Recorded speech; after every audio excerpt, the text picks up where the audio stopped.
பாதுகாப்பு செயலாளர் கண்டிக்கு விஜயம் மேற்கொண்ட நிலையில் மால்வத்து மற்றும் அஸ்கிரியப்பீட மகாநாயக்க தேர்களை சந்திப்பதற்கு முன்னர் தலதா மாளிகையில் வழிபாடுகளில் ஈடுபட்டார். அதன் பின்னர் மால்வத்து பீட மகாநாயக்கர் அதி வணக்கத்துக்குரிய ஸ்ரீ சுமங்கல தேரரை சந்தித்தார். அத்தோடு அஸ்கிரியப்பீட மகாநாயக்கர் அதி வணக்கத்துக்குரிய வரகாகுட ஞானரத்ன தேரரையும் அஸ்கிரிய பீடத்தின் அனுநாயக்கர் நாரம்பனாவ ஆனந்த தேரரையும் சந்தித்தார். அதன் பின்னர் ஊடகங்களுக்கு கருத்து வெளியிட்டார்.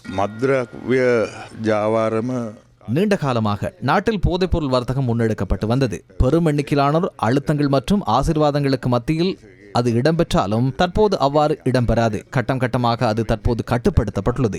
நாட்டிலிருந்து முறையாக ஒடுக்குவதற்கு முப்படையினரும் செயற்படும் நிலையில் விசேடமாக கடற்படையினர் இந்நாட்களில் பணியாற்றுகின்றனர்.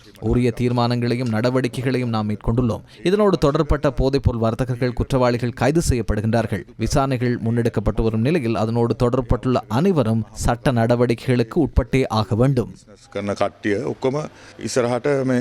නීතිමය ක්‍රියාමාර්ග වලට යටත් වෙන්න සිද්ධ වෙයි. ඒක දිගටම වෙනවා.